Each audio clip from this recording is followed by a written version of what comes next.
Nous avons jusque-là modifié nos cotes. Mais il arrive qu'à un moment donné, on ait besoin de modifier une seule cote. Par exemple, dans ce cas-là, cette cote de 100.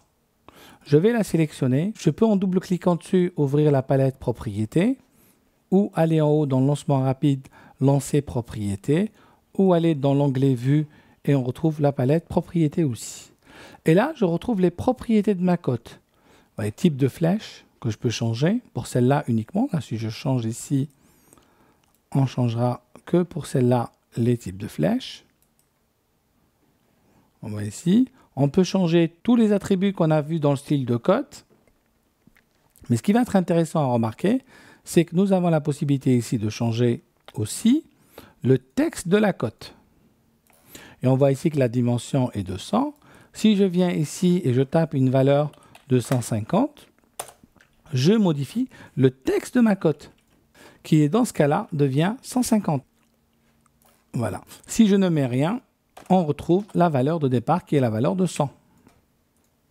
Vous avez aussi la possibilité de mettre un texte sur cette cote-là. Vous avez aussi la possibilité de mettre un texte avant la cote ou après la cote. Si j'écris par exemple à vérifier et je mets entre crochets ici, la valeur entre crochets étant la valeur calculée de la cote, il devrait m'écrire à vérifier 100.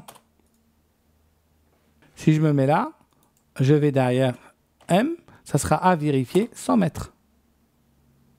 Ou tout simplement, je vais pouvoir mettre, allez, 250. Je vais avoir 250 à la place. Ou 250. Si je remets un crochet avec la valeur par défaut, ça sera 250, 100. La valeur entre crochets étant la valeur calculée de la cote. À partir de là, vous pouvez reprendre votre exercice plan de masse qu'on a laissé tout à l'heure et pouvoir le coder tel qu'il est présenté dans votre PDF.